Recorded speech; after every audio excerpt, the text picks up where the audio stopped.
Okay. So, we have a couple things. Just have a couple things to finish up, or talk about, to finish chapter 22, the aldehydes and ketones. And then tomorrow will be amines day. And we'll start into carboxylic acids and derivatives the rest of the week. And then Monday of next week, another exam. And then Tuesday, we'll do enolates. And then Wednesday, we will use as a review day, or at least a good portion of it as a review day for the final exam on Thursday. So it's coming towards the end, but the end is not here yet. So we can't. Usually at this point, I'd say, when I first got here, one of my colleagues, Dr. Weaver, who forgot more chemistry than I will ever know, would say, well, the last 2 weeks of classes, they're just going to tune you out. And I was coming from OU where they tuned me out for 10 weeks because we were still on quarters, and quarters were 10 weeks long. And I said, no, come on, that doesn't happen here at John Carroll. It does sometimes. So I don't know what 2 weeks equivalent of days, how many days we have, but try not to tune me out yet. Okay. So there's a couple more reactions of aldehydes and ketones. We did the oxidations, the Vidiqs, and the Tollens reaction, and I did some searching on the internet and found out that silver is deadly to vampires, which is why they would not be able to see themselves in the old mirrors that were made of silver. We can't determine whether they would see themselves in a new mirror because so far we haven't been able to find one to test that out with. Right. So if you know anybody that's a vampire, you can have them test that out. But that's exactly what the website is. We can't sit down and interview them because apparently they don't exist.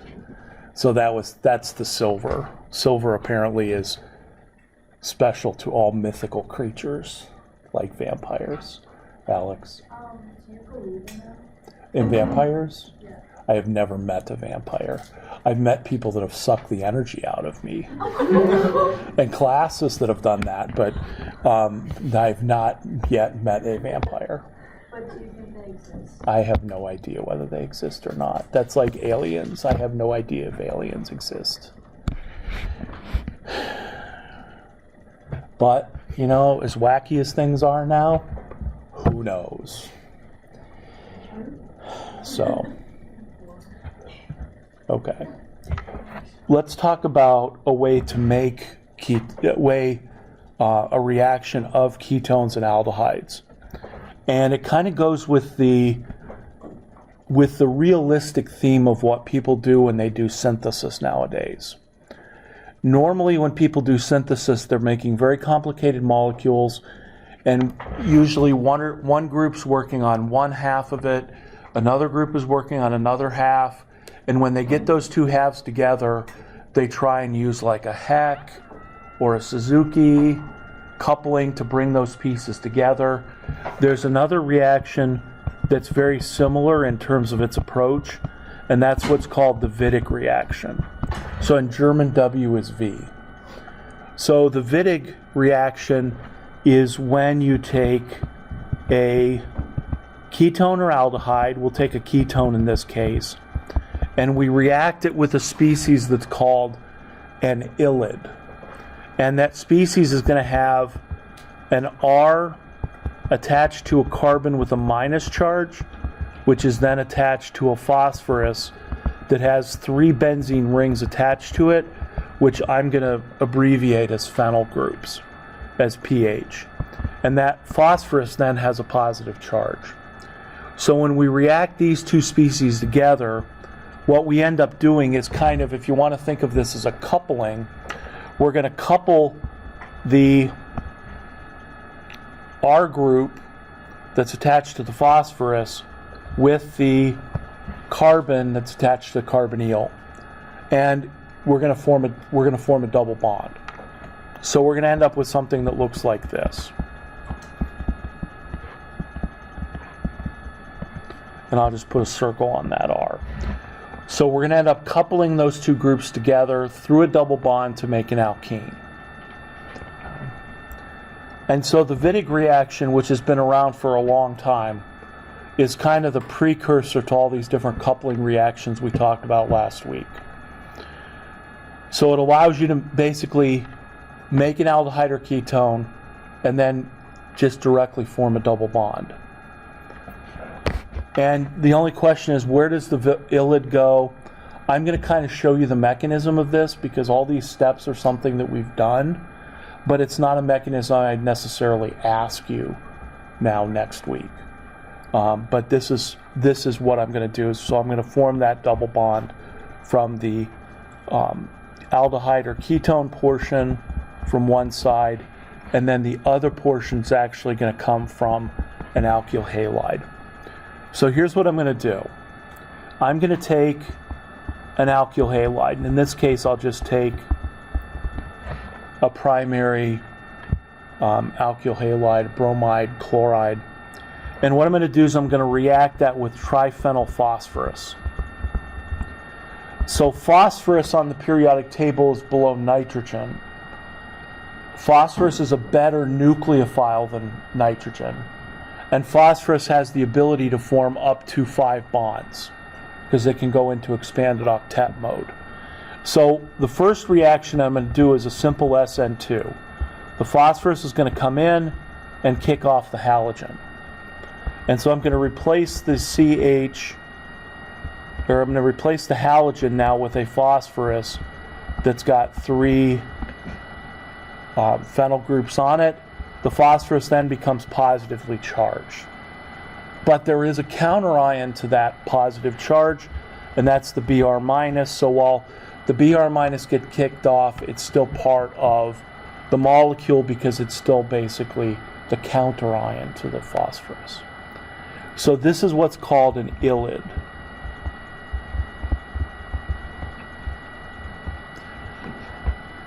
And so what we then do, well, actually, I don't think that's the ylid. The ylid comes up here. So what I'm then going to do is, now I'm going to deprotonate the carbon that's attached to the phosphorus. So I'm going to make this, I'm going to put the CH deliberately here, and I'm now going to take an R minus and deprotonate that hydrogen. And if I do that, I'm going to end up now with the CH with the negative charge, the phosphorus with the positive charge, and again, the phosphorus has 3 phenyls on it. And this R minus is typically an organolithium, and a lot of times it's what's called butyl lithium, although your books still may call it N-butyl lithium, for N for normal butyl. The last time I published a paper on N-butyl lithium, the referee yelled at me because you're not supposed to use N anymore for normal. It's just butyl. And I said, whatever it takes to get it published, I don't care. I'm not going to argue with you. So now we make this, which is this as the ylid. Could you put a double bond between the carbon and the phosphorus? You could. I'm just going to leave it like that. And in your book, there's another complicated name for it, if it has a double bond, but ylid's good enough for me. And you don't have to necessarily know that name, that's what it's called. Okay, so once I make the ylid, I'm now going to react that with the ketone or aldehyde. And I'm going to show you this mechanism because we've kind of seen this before. So if I take this C minus and the phosphorus plus with the 3 phenyl groups, I'm going to react this with the ketone so that it kind of looks like this. And so what I'm going to end up doing is I'm going to end up forming a 4-membered ring sort of intermediate that then's going to decompose to form the final product. So this negative charge is going to attack the carbonyl, as all negative charges do. Right? Then this pair of electrons in the carbon-oxygen double bond is going to go to the phosphorus. And so I'm going to end up forming a 4-membered ring where I'm going to have phosphorus attached to oxygen. Down here I'm going to have my 2 R groups because that was my carbonyl. And up here I'm going to have my H and my R group of the ylid. So I'm going to end up forming that 4-membered ring. And this is called either a betaine or it's called an oxaphosphatane. Again, neither one is that important, except this is the terminology that we use in Vidiq chemistry. So once I form this 5-membered ring, and there's still 3 phenyl groups attached to the phosphorus, the driving force to decompose this is that triphenyl phosphine oxide that I'm going to form will actually precipitate out of the solution. And so the way that's going to work is like this. I'm going to take, and the arrows could go a number of different ways. I'm going to take this pair of electrons and maybe give it to form the phosphorus oxygen double bond, and then move that pair of electrons to form the carbon-carbon double bond, although the arrows could go in the opposite direction. And so what I'm going to end up doing is I'm going to end up forming the double bond now between the carbons, and over here I'm going to make my triphenyl phosphine oxide.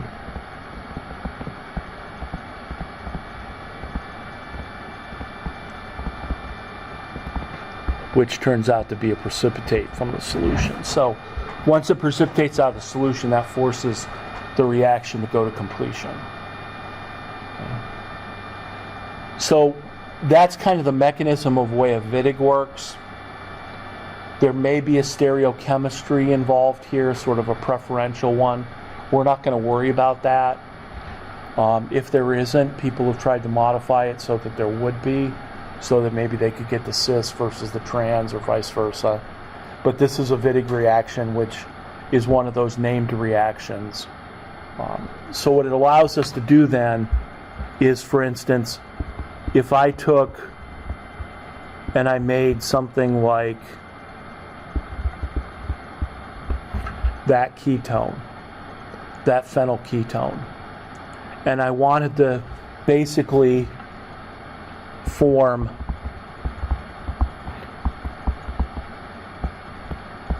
maybe something like that. So if I want to start with the ketone, or worse yet, I want to start with benzene, and then I had to make this from benzene, and then I wanted to make this as my final product, what I could do is I could do it in one step by a Vidiq instead of how many different steps reacting it from the ketone. And so in this case, what I would do is I would say, and I'm going to use color here, I'm going to say, okay, here's my benzene ring, and so that part is coming from the ketone, and so what I need is, I need the part that comes from the alkyl halide, and so the part that comes from the alkyl halide is going to be this part, and so then I'm going to say, well, I'm going to add to that, basically, I'll draw it the other way, just.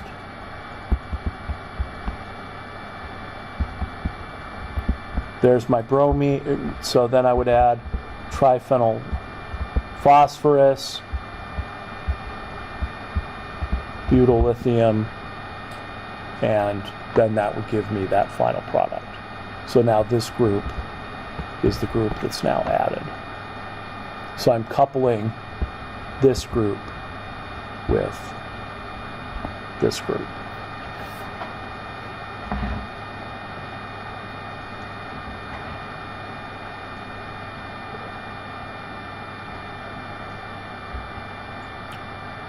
In a synthesis of like a pharmaceutical drug, obviously these two would be much, much more complicated. But it lets me break down my synthesis into 2 parts. And that's the reality of what people have to do nowadays, in order to make their molecules.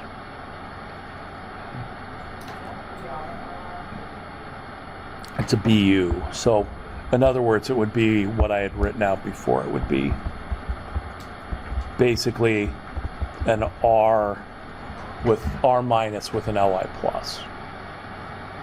But specifically people use butyllithium for that.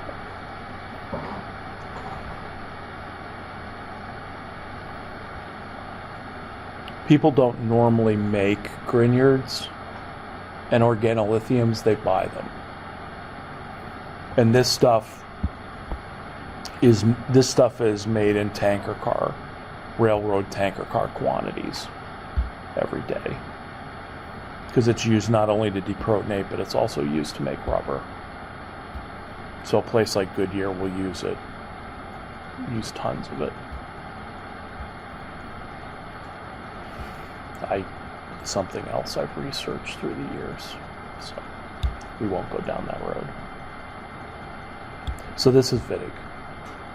So Vidiq reaction allows you to make an alkene from a ketone or an aldehyde, either one. Okay, so that some of this is left over from last week, but at this point there's no need to push. Another molecule that's useful is to take an aldehyde or a ketone. I'll write my H in my R group here. Take an aldehyde or a ketone and add to it, first actually what you would add to it is cyanide ion. The cyanide will come in and attack the carbonyl,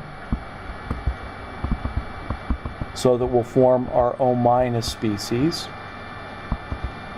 And I'm going to put the H in the R group down here to add the CN there, because I'm going to do something with it. And then you would add H plus to this to form the OH group. And this is what's called a cyanohydrin.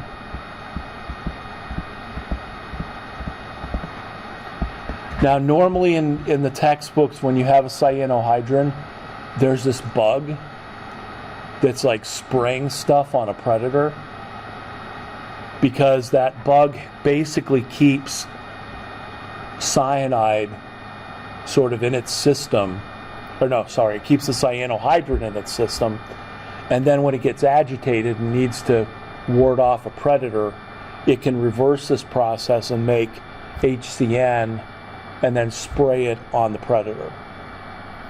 And so there's always this picture of this bug doing that.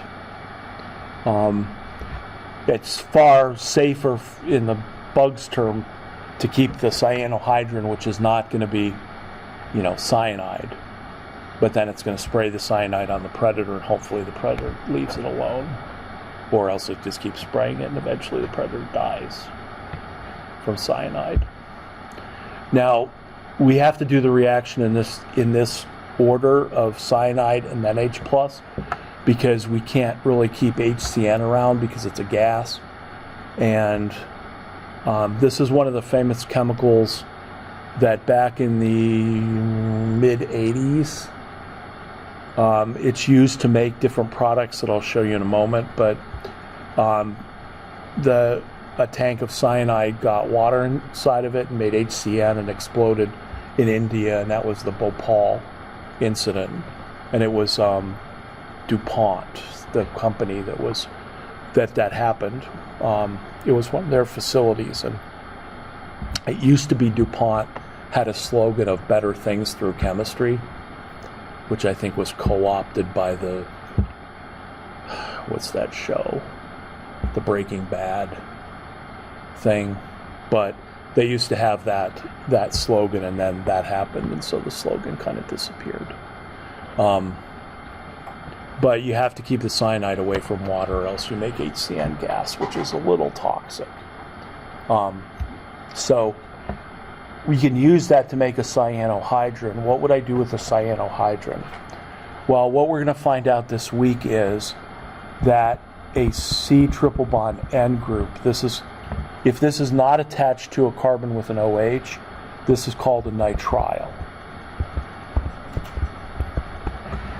So that nitrile group, the C triple bond N, if you go to the lab and get the nitrile gloves, which are preferable nowadays to the latex gloves, the nitrile, that's what that polymer has in it, is a C triple bond N. So nitriles are considered carboxylic acid derivatives because when I treat these with acid and water, which we'll call hydrolysis, I end up forming a carboxylic acid out of them. So what you do is you make the cyanohydrin, and then you treat the cyanohydrin with acid and water. And then that C triple bond N group is converted to a carboxylic acid so that we end up with this species. Now, the alpha and beta terminology when we get to carbonyl chemistry is different than it was back in E2 chemistry. And so in carbonyl chemistry, the alpha carbon is the carbon attached to the carbonyl group, not the carbonyl group itself, which we have to break ourselves of if we're thinking E2, because E2 was the alpha carbon was attached to the leaving group. In carbonyl chemistry, the alpha carbon is the one that's attached to the carbonyl. In lab, we talked about this because we had alpha cleavage when we formed our species in mass spectrometry. So this is called an alpha hydroxy carboxylic acid.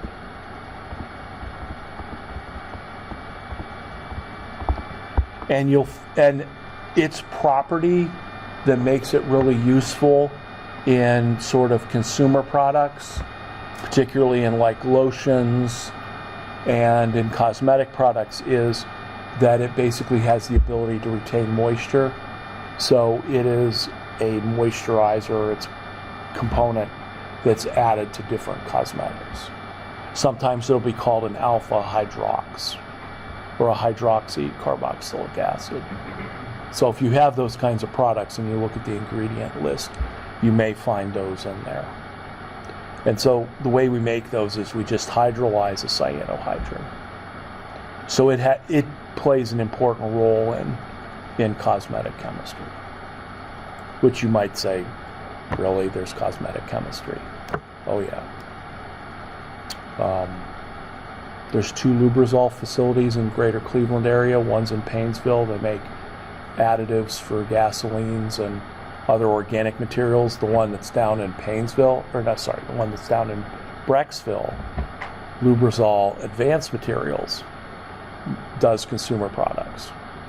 And there's a ton of polymer chemistry that goes into something like a shampoo to get its function and its physical properties the way that, when we put shampoo on, there's a whole bunch of chemistry that goes into that, including, these kinds of molecules.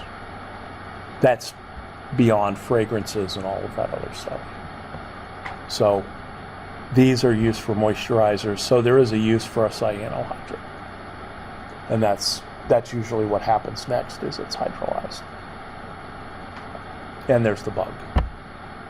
Those are the 2 uses of cyanohydrins. And I suppose if the bug needed moisturizer, it has its own to make. But not if it gets eaten, so that's why it just reverses itself. And you might not think that a C triple bond N is a good leaving group, but it actually can, because it's stabilized by the resonance. But we won't go into that. All right, so we can do Vidiq, we can make cyanohydrins. What else do we have? We've got a couple other things with aldehydes and ketones here.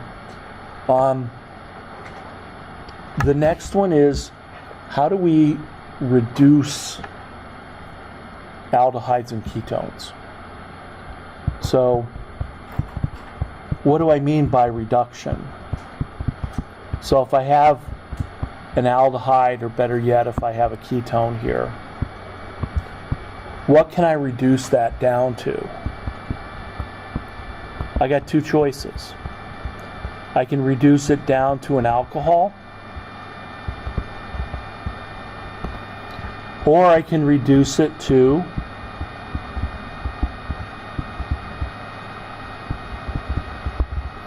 a CH2 group.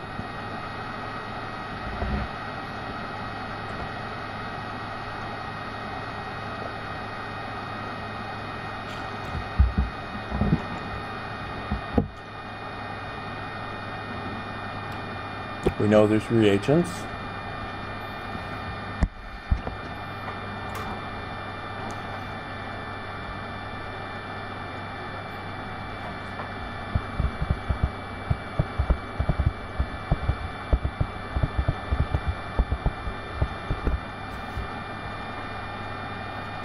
Oh, I should have asked you where you wanted that. But that's where you wanted it, right? And that's Clemenson.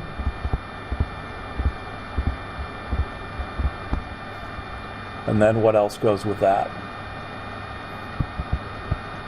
N2, H4, KOH, heat, does the same thing. That's Wolff-Kishner.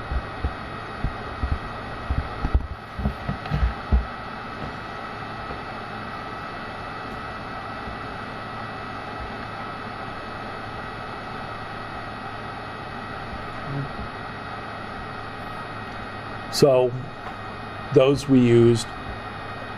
The book kind of talks about you could reduce any ketone with those two sets of reagents. I don't necessarily think that's correct.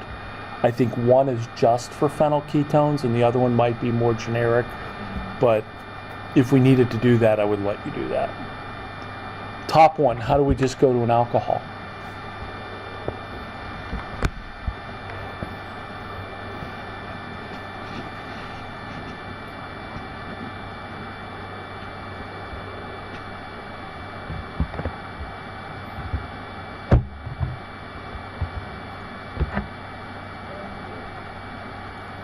NABH4 or LiAlH4. Books are kind of torn on that. Do you need lithium aluminum hydride to reduce a ketone? I guess what we found in the past is you don't necessarily need it, but some books kind of require it. And there's actually another way. If you just use H2 gas, we can do the reduction. We can reduce a CO double bond the way we would reduce a CC double bond. But the problem here is that just palladium or platinum metal is not a strong enough catalyst to reduce a carbonyl. The one thing that I probably said, but we'll stress it as we go into, well, we're in carbonyl chemistry already. Carbon-oxygen double bonds are really stable. And so palladium or platinum, we need an upgrade. We need something that's stronger. And the stronger reagent that we normally use is what's called Raney nickel. Raney nickel is nickel metal that's highly porous, so that if it's porous, there's a lot of surface area to it, because the hydrogen adsorbs onto the surface of the metal, and that's where the reaction occurs. So if you want to make a stronger metal catalyst, well, instead of making it a nice flat sheet, which at the atomic level it's not flat, but with this Raney nickel, it's really porous, so that it's reactive enough to reduce the carbonyl group down to the alcohol.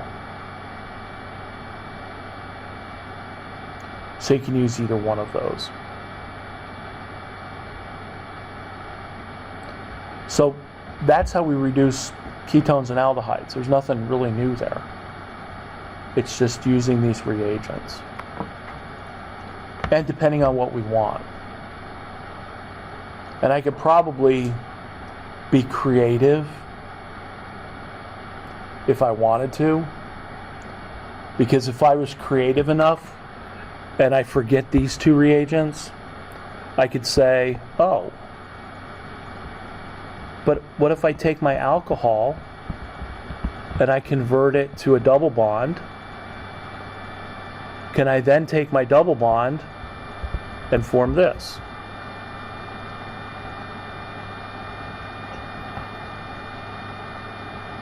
And the answer is yes. But I would need to remember those reagents.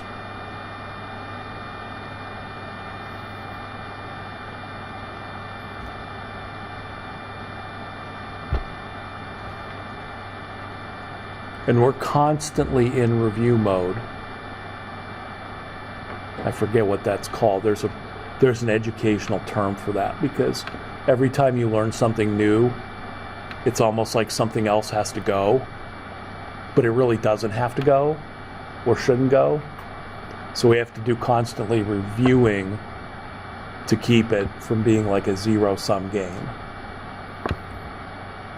Right. So if we're learning 5 to 7 new things today, which is apparently the maximum the brain can handle, we don't lose 5 to 7 things on a daily basis.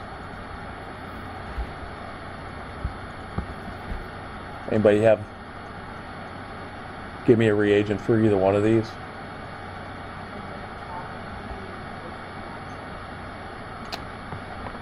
No. We're kind of back to where we were. We're kind of back to where we were when we were talking about making the most substituted versus least substituted. I don't care if it's most or least substituted in this case, because I'm going to remove it. I'm going to remove the double bond. But how do you make an alcohol into a double bond? You can't use NH2 minus and you can't use tertiary butoxide.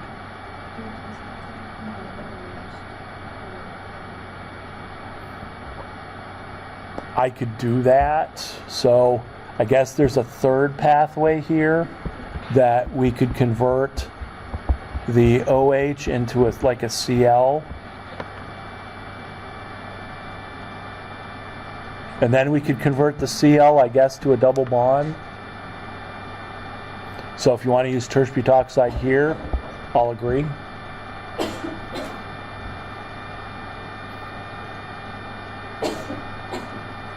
So I have 1, 2, 3 arrows.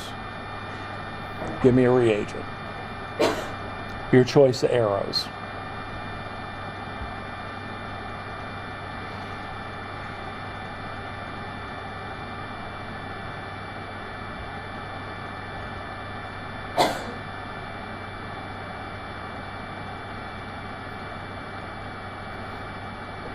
All right, which arrow are we choosing?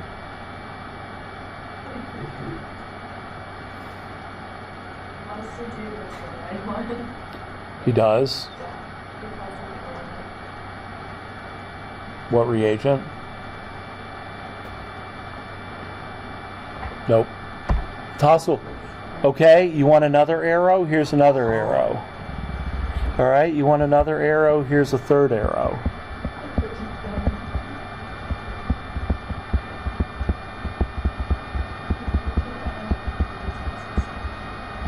Hold on. Okay, so you wanted SOCl2 here.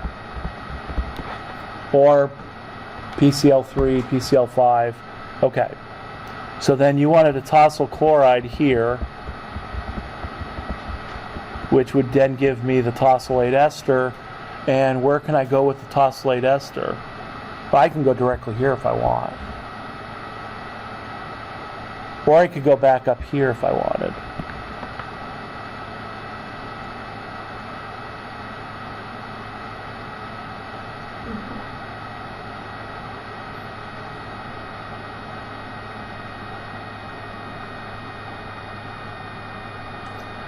Let's see, how many arrows do now not have a reagent?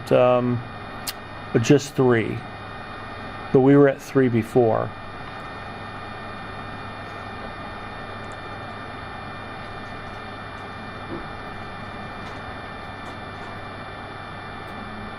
So how would I take the tosylate ester back to a double bond? What could I use?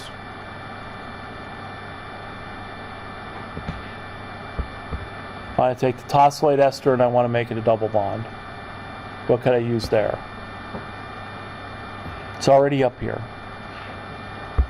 I could use tertiary butoxide or NH2 minus.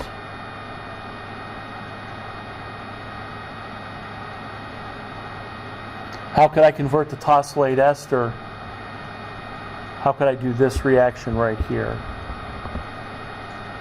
Let me, because if you're stuck, look at what's happening. Here's how I would describe what's happening in this reaction. You are, and this is the key, substituting a hydrogen for the tosylate ester. So I need to do a substitution reaction. I need to use H minus. What's a source of H minus? NaBH4, lithium aluminum hydride, or simply sodium or potassium hydride. So I could do that reaction. That's going to be an SN2 reaction.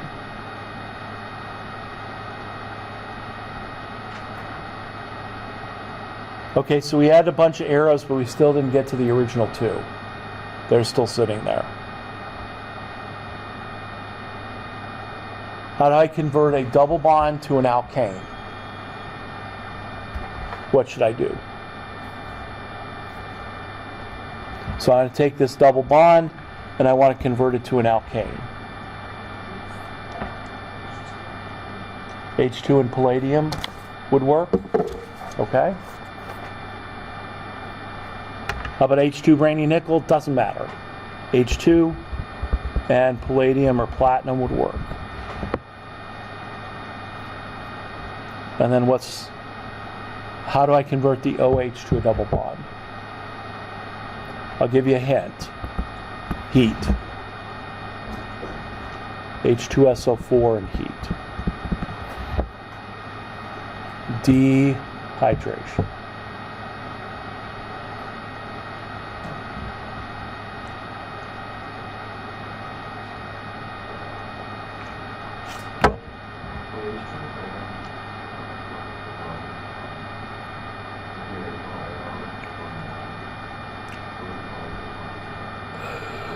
Well, no. H2 and palladium, first of all, H2 and palladium with this ketone would be a no reaction. Because you need to have H2 and rainy nickel. And H2 and rainy nickel adds an H, two H's across the double bond, the CO double bond, so you make the alcohol. The only way to go from ketone to alkane in one step is Wolff-Kishner Clemmensen. That's their goal. That's their role, is to do that in one step. I guess what I just showed you is, if you forgot those and you were creative enough, you could still get there, and you have multiple ways to get there.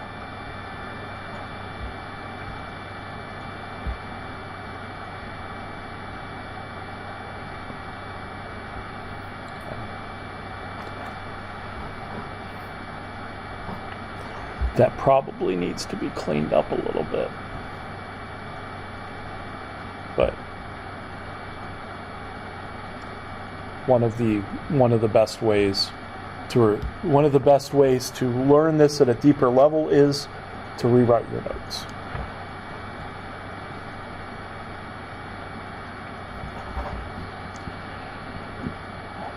So what was this? This is how we reduce carbonyls. Got two choices. Reduce a carbonyl to an alcohol. Reduce a ketone or aldehyde to an alcohol. If I want to go all the way down to the alkane, I need to use Clemmensen Wolff-Kishner.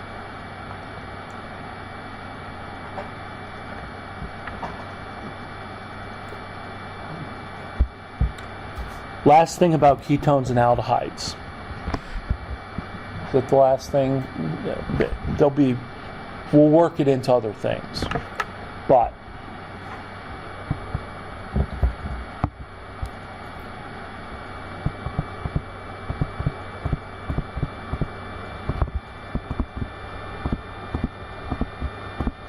it'll also let me go back and work in something else. In organic chemistry, if you are a real synthetic person, you are not doing reactions of a single functional group, converting it to another single functional group. The world of synthesis involves multiple functional groups in the same molecule, which can lead us to some issues.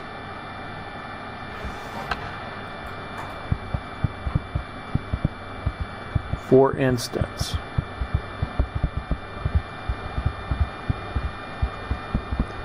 let's say that I wanted to convert that molecule. I'm just going to put the benzene ring in. I would like to convert this molecule into a carboxylic acid. So I would like to replace the bromine with a carboxylic acid. How can I do that?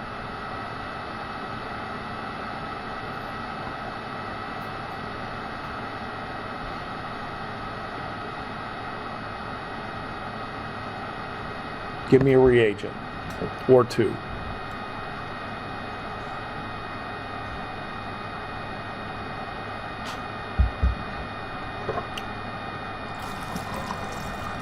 No.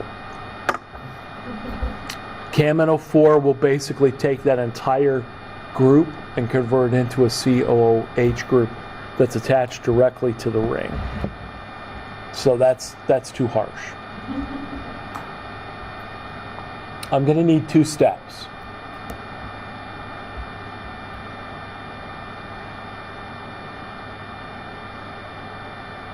I'll give you step 1.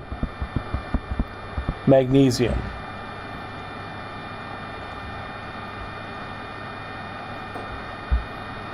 So I'm going to convert this into a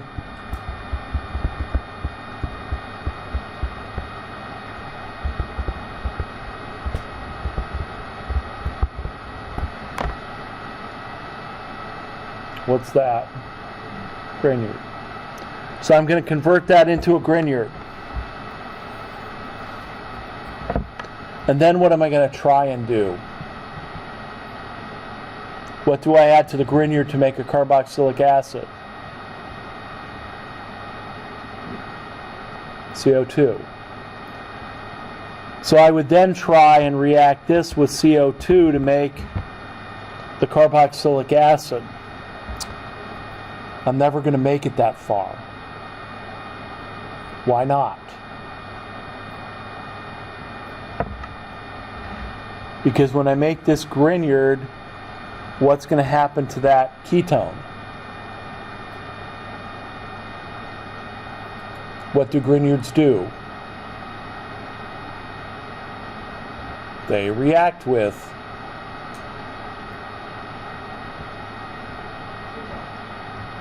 ketones. Now you might say, well, how? Well, I don't know. Maybe this will try and come in here and wrap around and make a ring. Could happen. Also could be that 2 of those molecules, one Grignard and one carbonyl, could react together and form a much bigger molecule. Because again, remember, there's millions of molecules or billions of molecules when we write a scheme like this. So when I make a Grignard, I'm going to make a Grignard, but then I'm also going to have the carbonyl. They could react together, or I could do an intramolecular reaction. I don't care. Because what's it not going to do? It's not going to do that.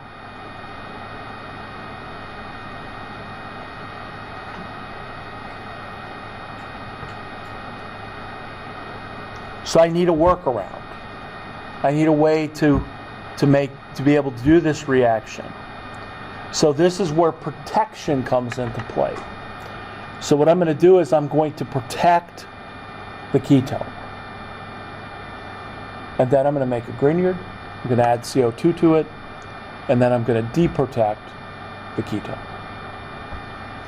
How am I going to do that? Well, I'm going to take this ketone and I'm going to react it with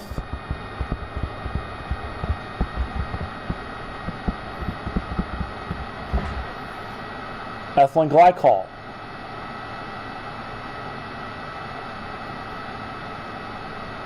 And what am I going to make?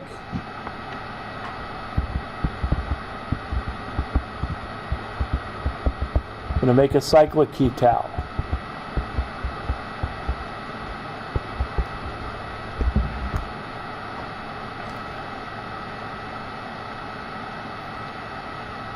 And that equilibrium will go to completion because I'm making a cyclic ketal. But now we need to just kind of outline a couple of things about cyclic ketals. Cyclic ketals are stable to all reagents except H plus H2O. Because if I react this with H plus H2O, it's going backwards to form the ketone. So does that mean that I could then take my magnesium metal and add to this what we would call protected ketone? Could I make the Grignard out of that? Absolutely.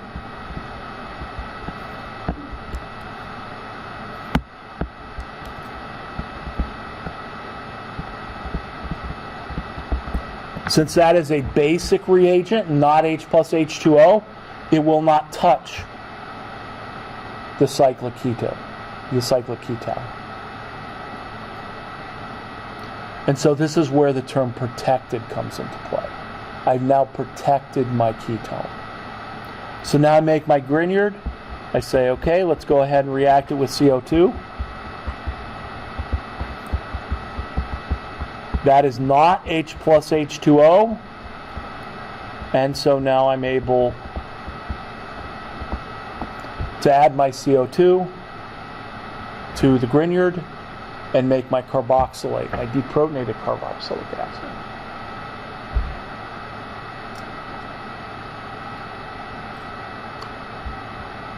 And now what am I going to do? I'm going to add H plus H2O because I need to protonate my carboxylic acid or my carboxylate to make my carboxylic acid. The H plus H2O is going to do what to the cyclic ketal?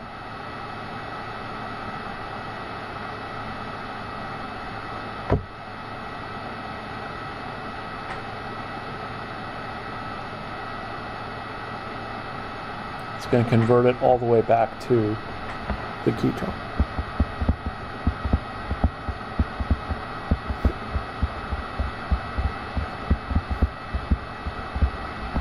So not only is it going to protonate my carboxylate, it's also going to convert the cyclic acetal. It's going to basically what is called deprotect. So up here it was protected, and then I'm deprotecting by stripping off the cyclic acetal, or ketal, I suppose.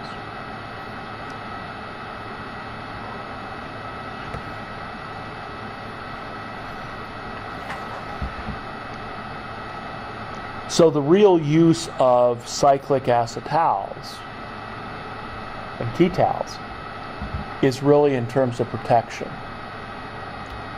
Because in real life, I'm doing reactions with multiple functional groups, and it doesn't do me any good to do a reaction on one functional group if that's going to react with something else. So we protect.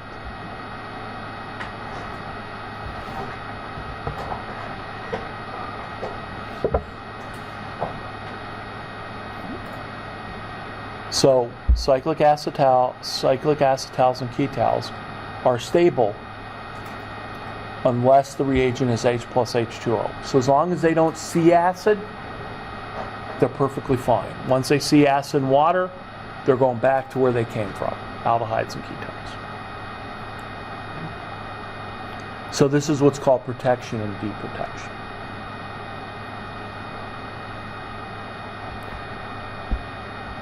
Now,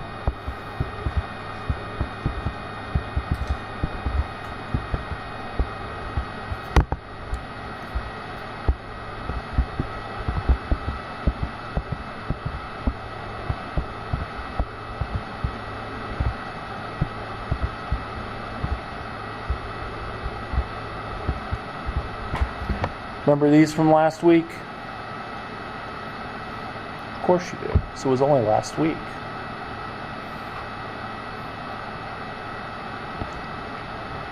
If that was really the case. That is a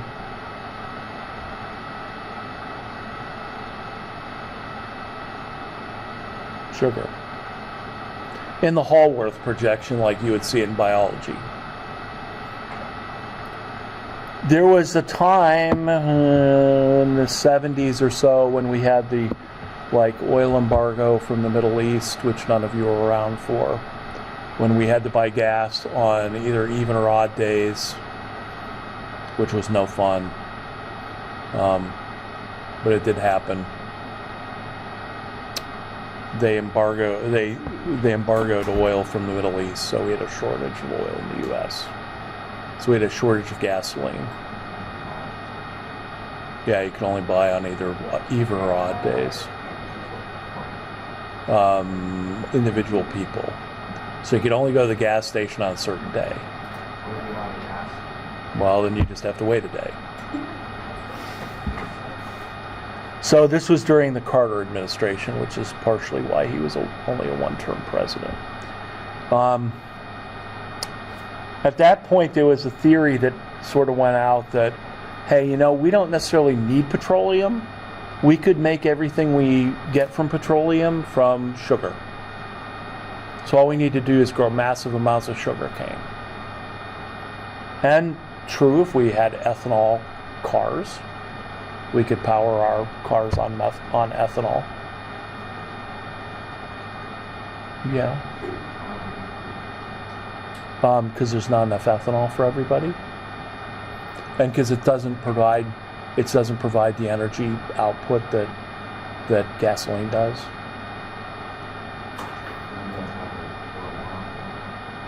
Well, it won't produce the same energy output as when you combust it. That's why we add a little bit of ethanol to the gasoline, not complete. But we could do it. I mean, Indy cars run on methanol, which is why if they have a fire in the pit, methanol boils with an invisible flame, or burns with an invisible flame. I think they've moved to ethanol, though, in Indy cars. I digress with your help. So, we could make everything out of sugar. And you can attach a drug molecule to a sugar to try and trick the cell into letting it in. Right? If the cell sees some foreign thing coming in, then it's not likely to get there. As if, cells are living things, which they kind of are, but, when they see something foreign coming in, like this drug molecule, they're probably not going to let it in. But if you put a sugar molecule on it, then they're like, oh, sugar molecule, come on in, and then all of a sudden the drug gets dragged into it. I'm oversimplifying the process here, but if you're going to start making these or attaching drug molecules or longer molecules to sugar, you have to be able to differentiate between all these OH groups. So one thing that's done in sugar chemistry is you spend as much time protecting and deprotecting as you do actually doing synthesis. And one of the ways we can do that is we could react this with acetone, an acid. Now in this case, the dialcohol is the sugar and the ketone is the acetone, but I'm using the ketone to protect the alcohol. Now this will only occur, in other words, I'll only make a cyclic ketal if the two OH groups are cis in the ring. Because there's not enough room to make the cyclic ketal trans. Right? We've seen this principle a lot this year, this summer. So what you end up doing is you end up then protecting the OH groups that are cis by converting them to the cyclic ketal. And then that means that the other groups, the other OHs, could now be reacted.